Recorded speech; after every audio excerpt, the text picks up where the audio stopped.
Assalamualaikum warahmatullahi wabarakatuh. My name is Nur Najihah binti Saijan, and now I would like to present about my research project, which the title is A Mini Review on Optimizations of Torrefaction Parameters for Agriculture Waste via Responsive Phase Methodology.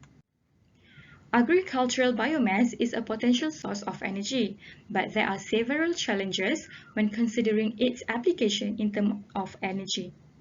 Various processing treatments are used in order to increase the energy yield of biomass, since using biomass for fuel directly has not been proven to be an efficient method. Thus, an improvement in biomass properties can be achieved through torrefactions, which is a thermal pretreatment process. Torrefactions is a thermochemical process that occurs in absence of oxygen at low temperature of 200 degrees C until 300 degrees C. However, the quality of torrefied biomass are influenced by several operating parameters such as temperature, residence time, and heating rate.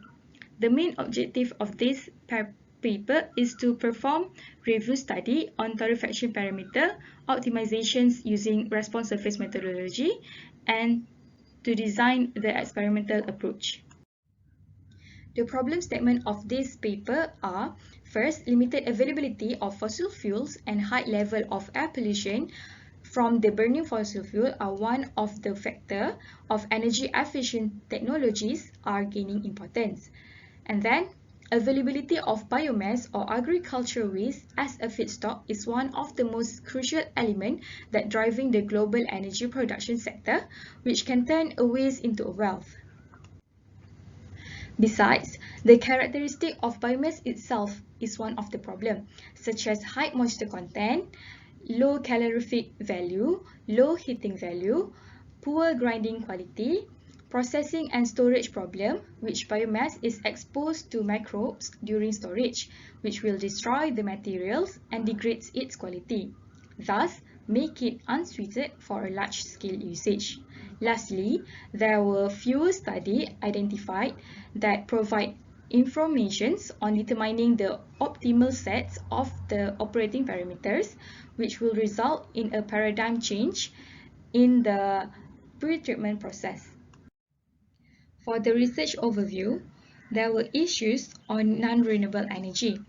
Burning fossil fuel releases large amount of carbon dioxide, which is a greenhouse gas which causes global warming. The world struggles to reduce reliance on fossil fuel as the availability of fossil fuels are decreasing day by day. Thus, this becomes the factor to move toward a sustainable and renewable energy supply. Biomass has become very desirable as an alternative fuel resource aimed at reducing the environmental deterioration caused by fossil fuel. Next, the feedstock availability. Agriculture produces an average of 23.7 million food tons per day in worldwide. In Malaysia, agriculture-based industry such as palm oil, rubber, and wood processing cause the agriculture waste has increased by threefold. Agriculture produces the highest amount of biomass of all biological sector, making it a crucial input into bioeconomy. Compositions of plant cell wall is basically made up from cellulose, hemicellulose, and lignin.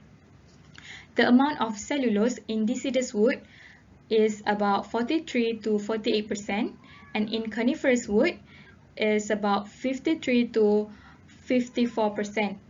Besides that, the amount of hemicellulose in deciduous wood are about 15 to 35%, and in coniferous wood is 20 to 32%.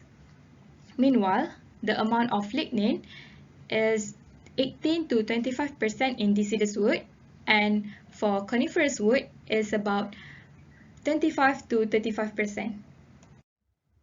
However, despite its relevance, biomass has many disadvantages in terms of storage, handling, and transportation, including low material density, high moisture content, and macromolecular heterogeneity.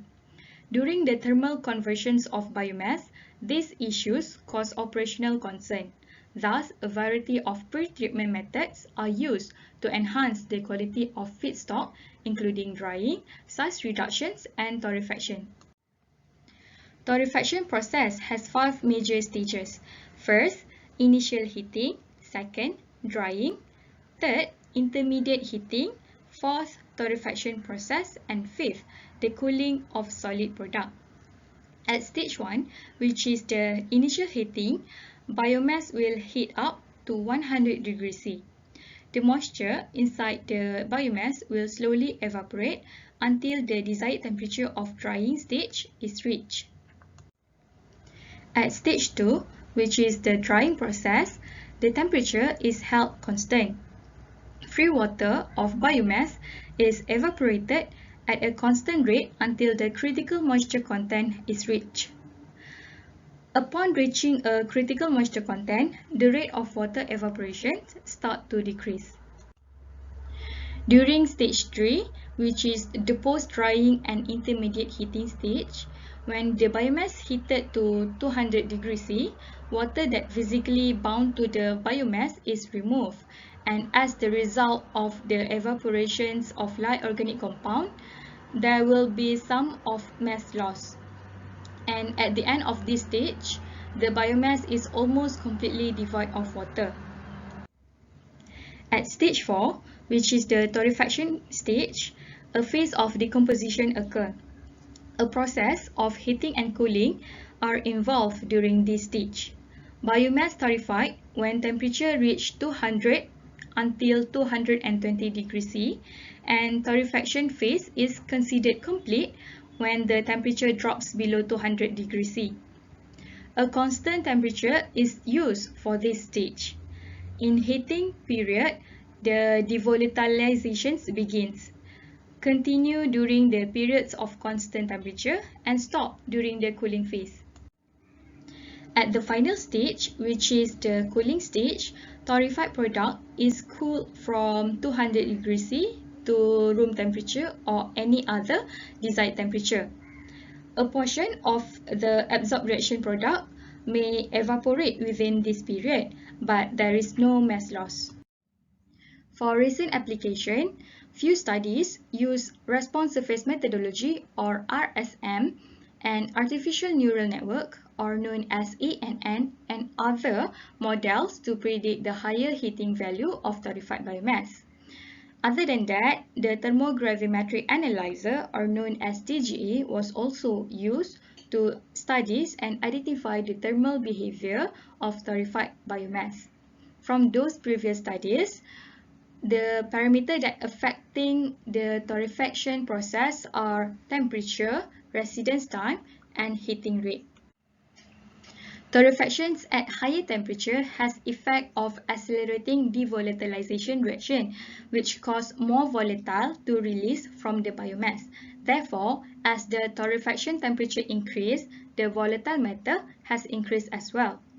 Meanwhile, for residence time, when the residence time increase, the volatile matter will decrease. Besides that, when the temperature increase lead to decreasing in mass yield. Mass yield is related to energy source in biomass sample. Biomass sample with higher mass yield have more energy source. Other than that, when the temperature increase, give the increasing in higher heating value. Meanwhile, for residence time, durations of residence affect calorific value. When the calorific value increase, the residence time will increase due to the longer carbonization time and give the higher heating value. Besides that, higher residence time result in higher weight loss and decreasing in mass yield. Besides that, higher heating rate give very little effects to the torrefaction process. Residence time and heating rate influence higher heating value dependent on torrefaction temperature. Besides that, residence time affect higher heating value and energy yield more than heating rate. In comparison to residence time and heating rate, temperature has greater impact in torrefaction process. For future prospect, in most research, carbon content in biomass has been used to measure the quality standard on a renewable energy. However, pH, porosity, water storage capacity, nutritional value, and many other things are also very important to soil application to ensure better environment. Besides, literature on torrefied agriculture waste, such as things that produced through farming activities, are still largely void of discussion. The term of optimum for biomass will also depend on the final application. More effort will be needed to connect the benefits of biomass to their wide-ranging use in industry today. Other than that, operating parameters such as particle size are commonly discussed in previous studies. In future, it would be beneficial to consider other variables that have more importance on response instead of particle size, as it's play minor role. As a conclusion, in comparison with unprocessed biomass, torrefied products have much better properties. By undergoing torrefaction, biomass has been made more physical and thermochemically efficient in variety of ways. This technology have improved the quality of both herbaceous and woody materials, which allowing them to be used in variety of energy application. On the other hand, from the previous studies, it shows that residence time and heating rate was found to be less important than torrefaction temperature, but its impact was considered greater at higher torrefaction temperature. Therefore, the parameter that affecting the torrefaction process are sequenced as temperature is greater than residence time, which is greater than heating rate. Last but not least, I would thank to Dr. Shamila for her supervisions of this research project, and thank you to Dr. Harumi for listening to this presentation.